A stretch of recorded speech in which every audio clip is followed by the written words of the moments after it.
you know, I very nearly didn't go see this movie. And I'm probably gonna call this review a review of all three of the movies, but we're starting with the third.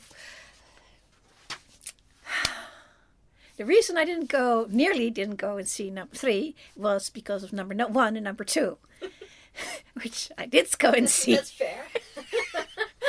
At least you were informed. I was informed, and I talked to the person I usually go to see movies with, but they said want to go anyway. So okay. I give you blah warning, and they said let's go anyway. And okay, let's go. So we went.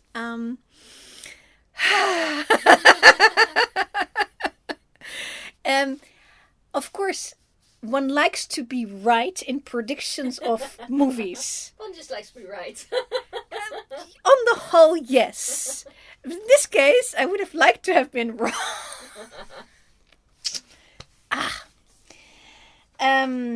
The Guardians of the Galaxy is one of the Marvel movies sets. Now 3. And the characters, of course, are in some of the other stuff as well, because they're important characters.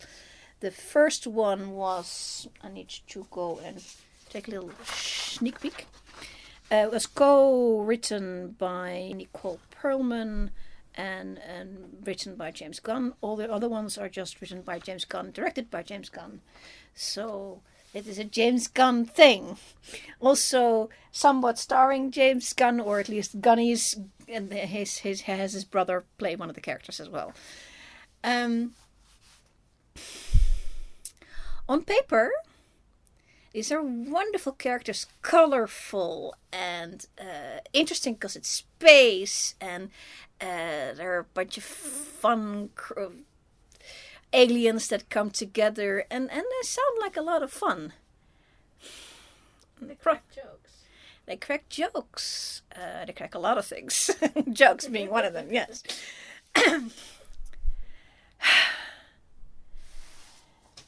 I made a list. Oh dear.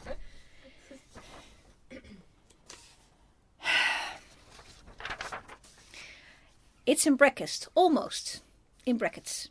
Everyone is an a-hole. That doesn't sound like fun. And it took me, the first one you don't notice it at badly, because I think co-written by somebody who toned it down a little bit. But after the last one, I saw the last one with the person I was with, and we sat down, because we sat down afterwards to have a little nightcap on top, because, oh my God, we needed one. And even without me talking about it, the other person realized there's this weird dissonance going on.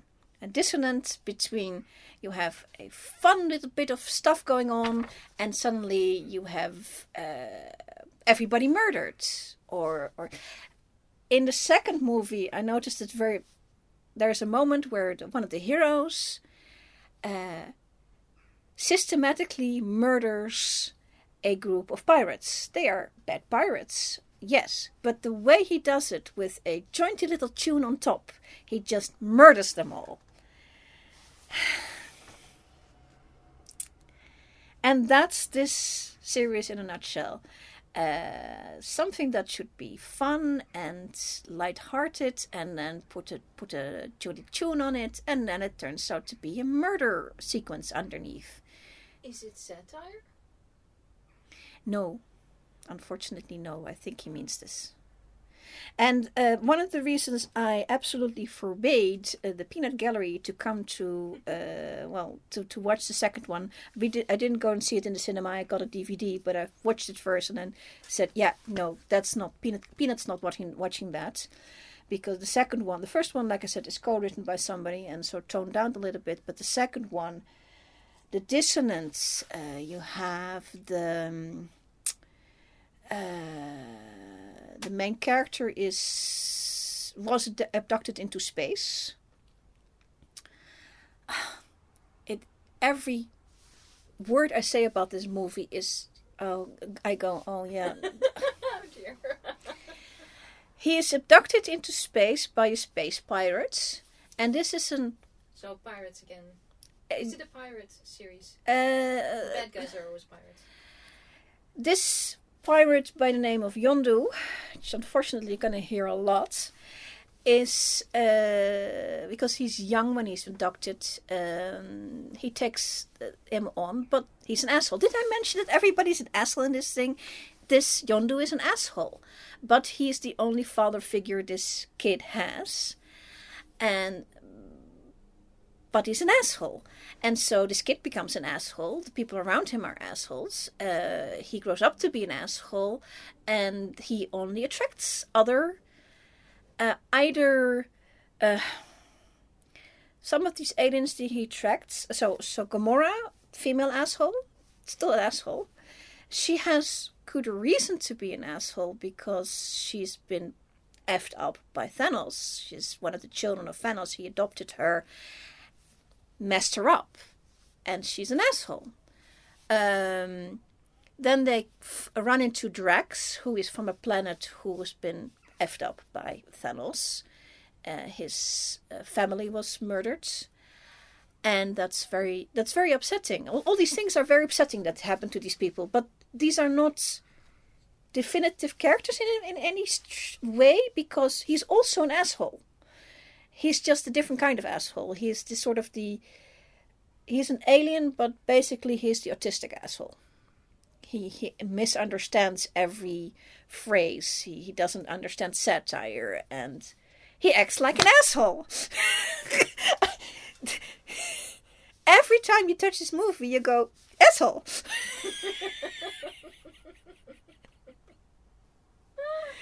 And then you have in the second movie, they run into a chappie who claims to have be the real father of our main character, of Star-Lord, Peter Quill. He claims to have seduced his mother, or made a relationship with his mother in the 70s, and 1970s. 1970s, yeah. That's another I'm kind of... Oh, I almost forgot about that part. Anytime you touch this movie. You were in space, so I wasn't in the 1970s. In 1970s, no, actually 1980. It should have been exactly 1980. He's an alien, comes to Earth, has a relationship with a young lady in California, as you do, and the young lady becomes pregnant, and he leaves because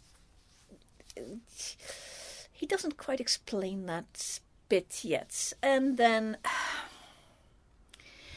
she has the baby, and doesn't know that he's an alien, and then when the kid is 8 years old, she dies.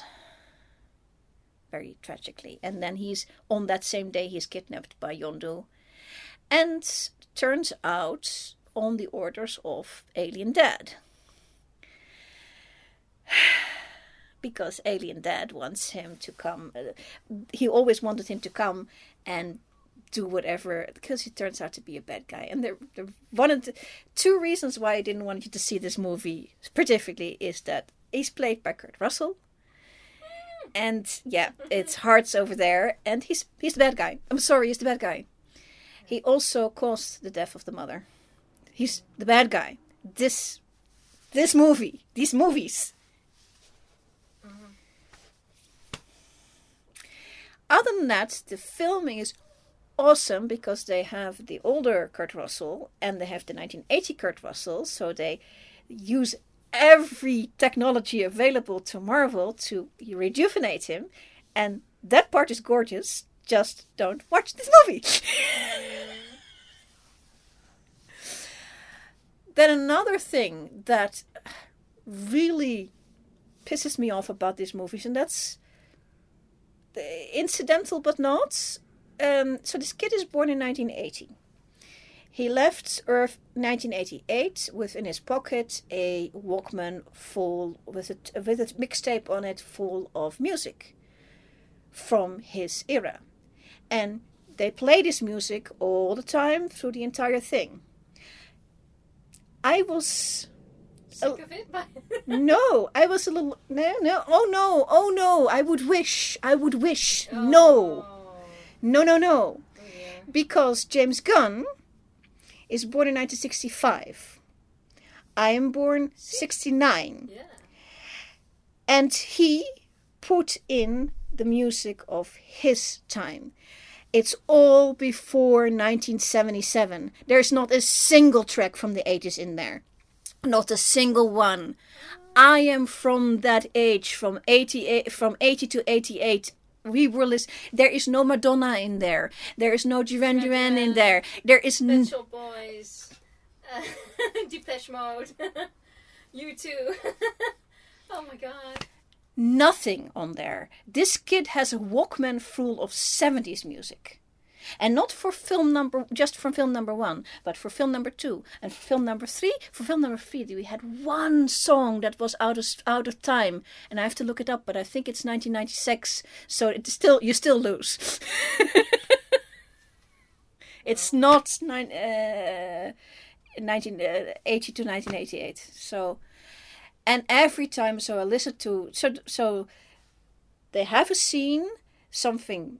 Maybe something interesting happens, or there was the first scene of the second film. Basically, it says it all. It's you have like Baby Groot, which is same thing as Baby Yoda. It's so cute.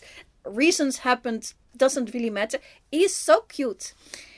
It is an opening sequence of them. They are the scene starts and they.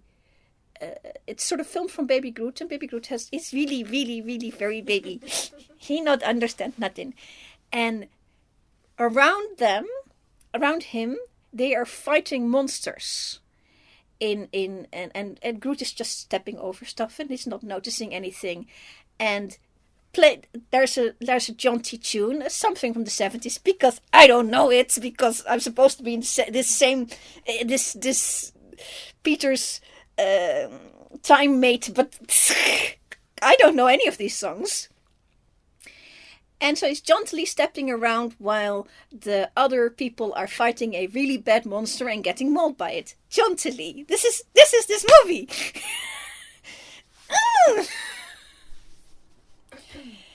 So, I'm getting Miami Vice vibes from that. Trying to put like the Phil Collins music over mobsters that are going in pastel colors going down the street to murder a bunch of innocents with machine guns. That's what I'm getting here. and thinking it's jolly. Oh yeah, stylish and gorgeous. It was how Miami Vice sold it. Yeah. And then. Let me see what I've done in my notes. Because I actually prepared a talk where I said I'm not going to go and watch number 3, but then then I went to watch number 3.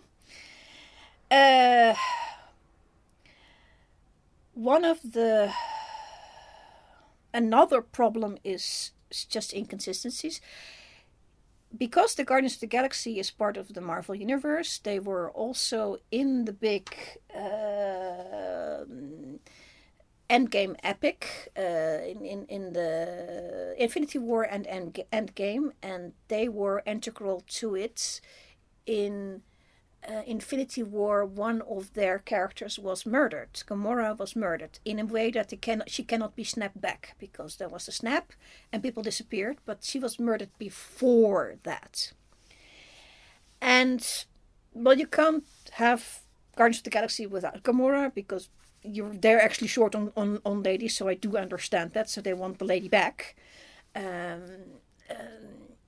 So what happened in Endgame is very complicated, and I understand that. And actually, afterwards, scene number 3, I had to figure out where they put Gamora back, but how did Gamora come back?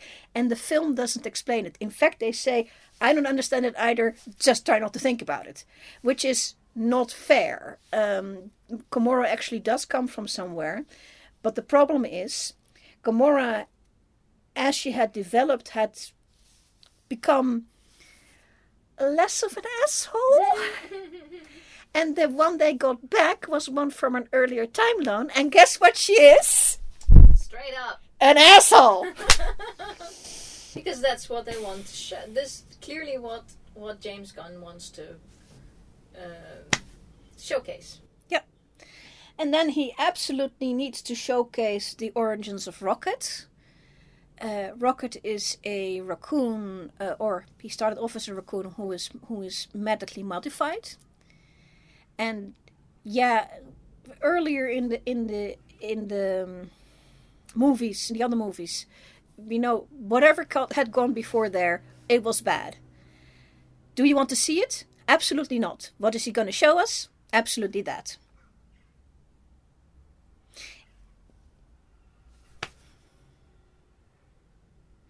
This movie is going to make a lot of money because this is the gory side of Marvel. It's the horror side of Marvel.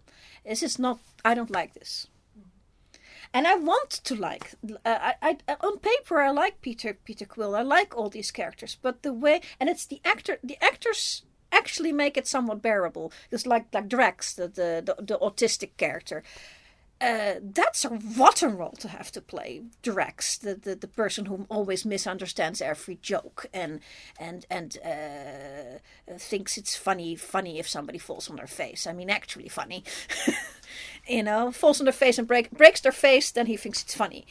That's a rotten role to have to play, and then the fact that he actually makes any kind of sympathy for anyone out of it, and ditto for any of the actors, to make anything out of this garbage. It's going to make a lot of money, garbage, but this is the exact opposite from things like Ant-Man. Ant-Man's nice. People are nice. And these people are fundamentally assholes. And it's the glorifying of that as well. Yeah. Yeah. That's the message of the movie, is we think this is cool to look at. Yeah. We're having fun here. Yeah, and then I was thinking, okay, so you're taking that seriously, because I have here from the trailer I made a thingy for when I wasn't going to see it.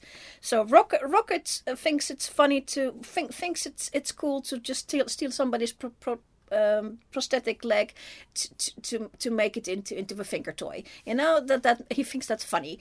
Mantis and Drax.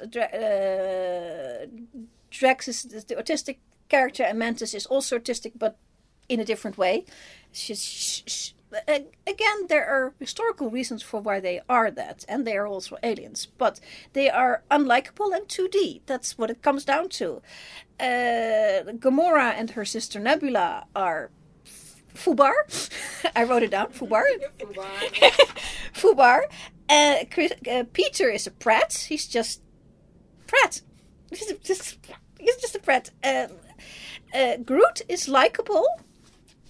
And then I went to see the movie, and now I'm really pissed off at Mr. Gunn for this, because for the people who haven't seen this, Groot says, "I am Groot."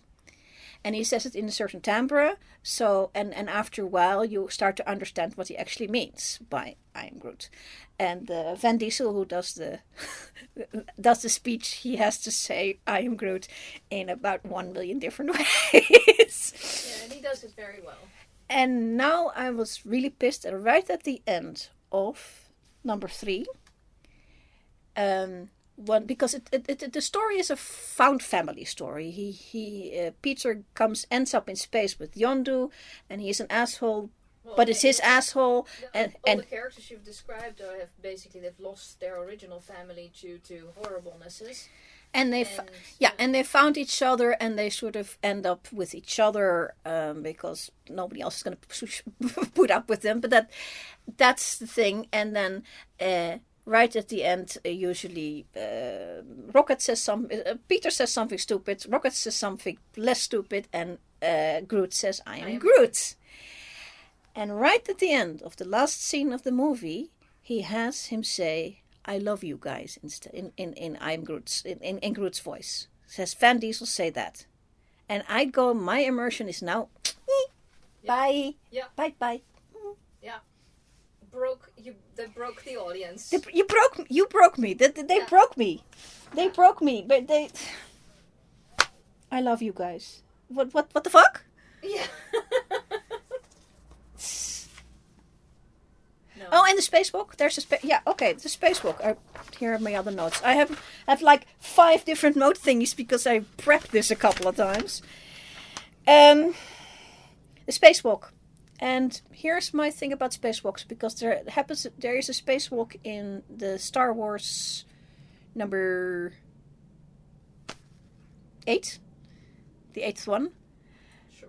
The one that wasn't that's everybody hated. Leia spacewalk. Mm-hmm. I think people who do spacewalks, unsuited spacewalks, I mean, with a suit, not a problem. Unsuited spacewalks in which the person survives, even though he looks really bad, and I could have missed that one as well. I could have missed that part as well. Blood, guts, and gore. Peanut gallery is turning green. Yeah.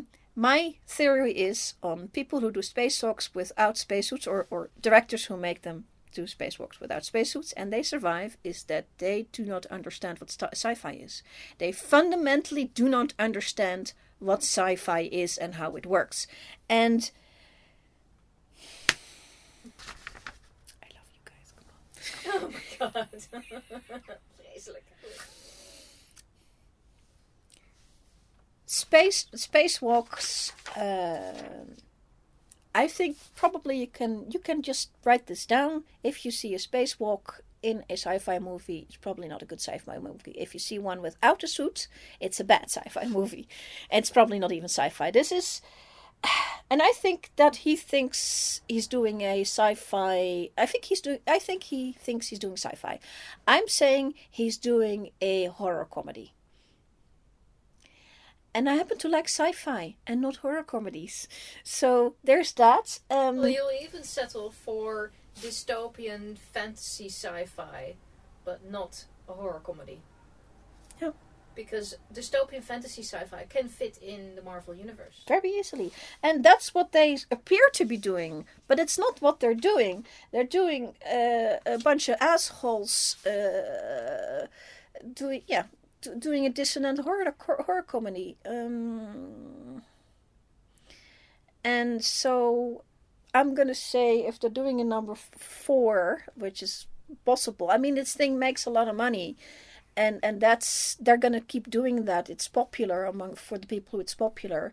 And if the person I go to these things with wants to go, I will go. But I'm glad. You will regret it. You will be sitting here regretting it. The thing is, because it's Marvel, they want to keep per type of movie in Marvel. They want to keep an even amount of rating. This is a PG-13 rating. I don't think this is PG. I would not be taking my 13-year-old kid to this, or my 14-year-old kid to this, if I had one.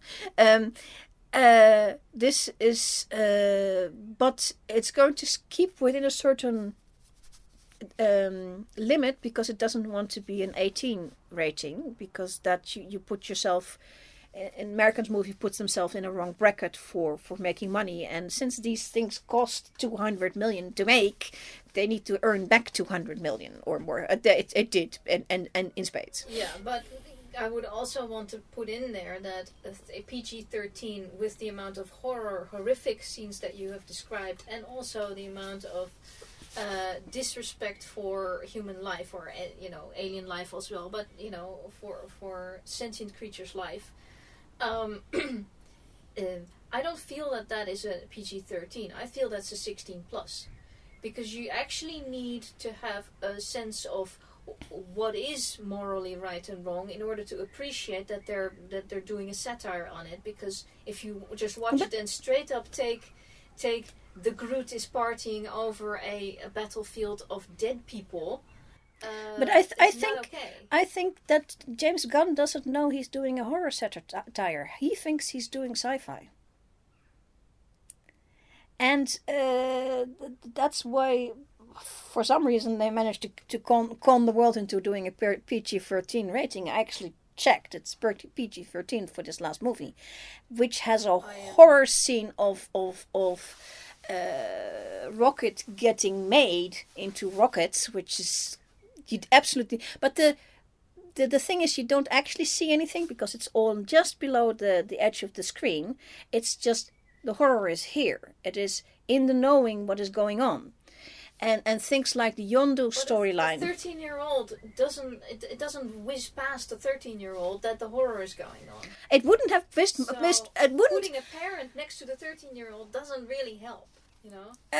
Yeah, exactly. And as a 13-year-old, I would have got on the horror, but the horror is also like the Yondu situation. Yondu, the pirate father who was an asshole. I mean, a real actual active asshole towards the little boy Peter, then later dies because he did one thing right, and then he dies, and they have a complete funeral, a eulogy, and I think Peter Gunn has a dad problem or a daddy issues somehow because all this of Hollywood has daddy issues.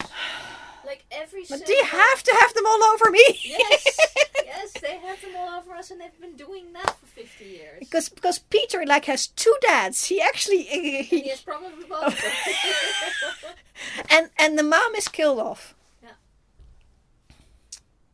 I can't even think of any franchise that isn't about daddy issues. I mean, Star Wars is daddy issues all over it. I mean, Luke has a daddy. No, he does not have. He doesn't have one. And then Anakin himself has. Yeah. Yeah, they're all very absentee daddies. No, these dads show up. The dad figures are also problematical because we can go into that later. But the thing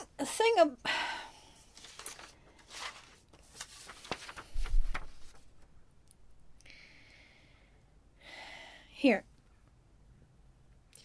Everybody's unlikable, everybody's an asshole, but everybody's a hero when it comes down to it. But is that enough? Is that enough? Is it saying that's all you can ask for?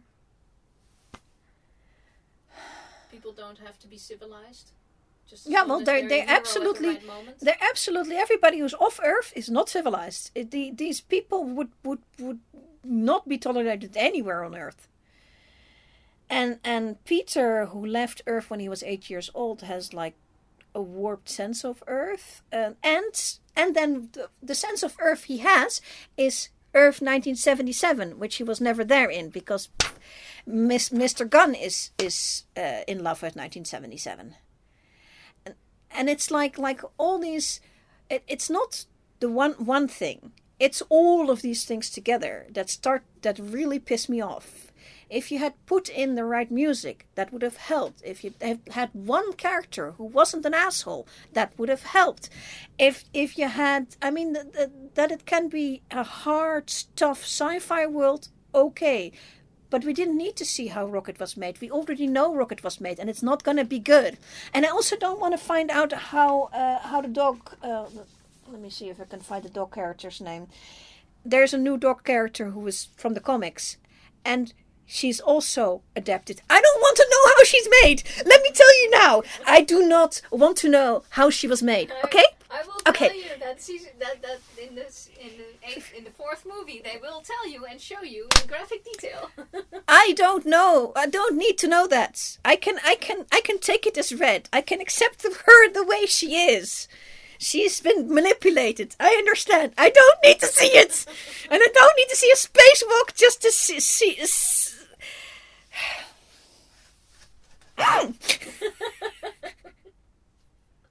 This was...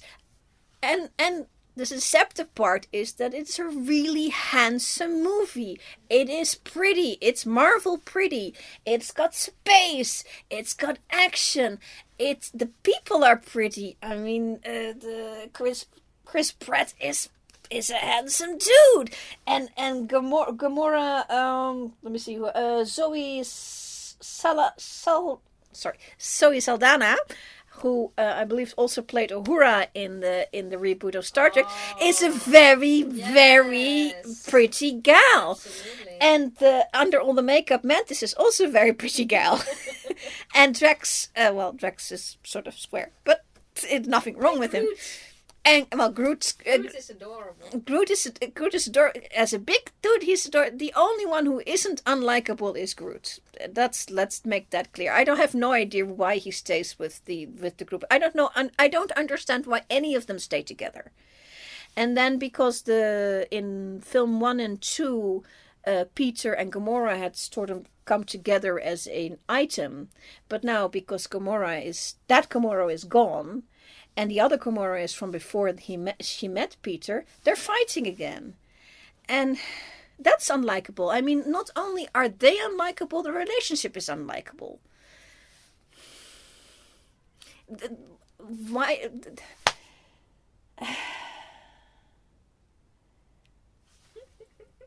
But it's it's beautiful. I don't know what to say about it. Are we going to see number 4? Maybe if the person I go with says, yeah, let's go see number 4. It's not recommended for everyone. In fact, I don't recommend it. And I absolutely will not let you watch it because, no. I'm not going to watch it. Don't. I saw the first movie. Yeah, that's the one that's still watchable. After that, it goes downhill real fast.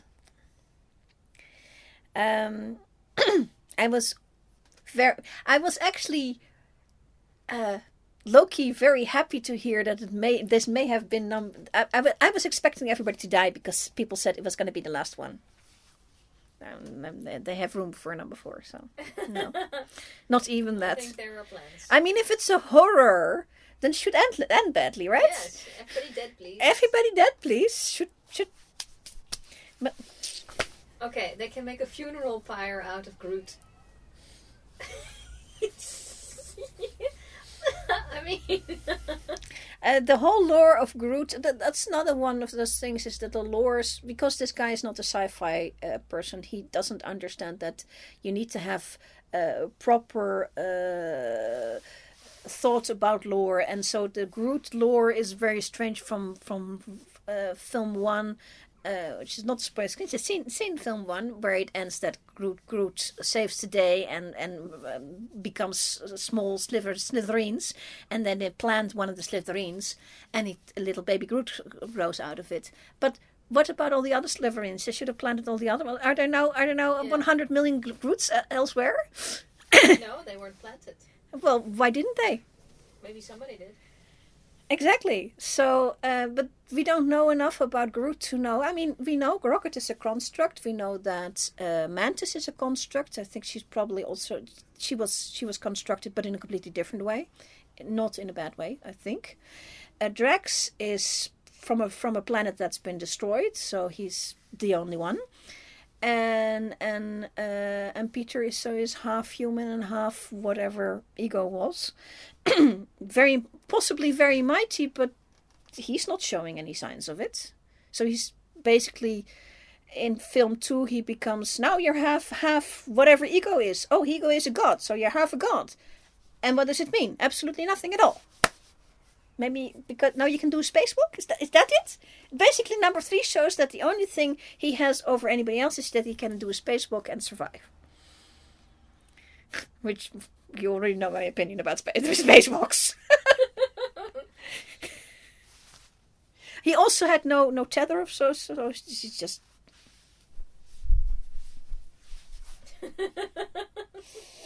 That's my opinion. I'm sticking to it. Fuck.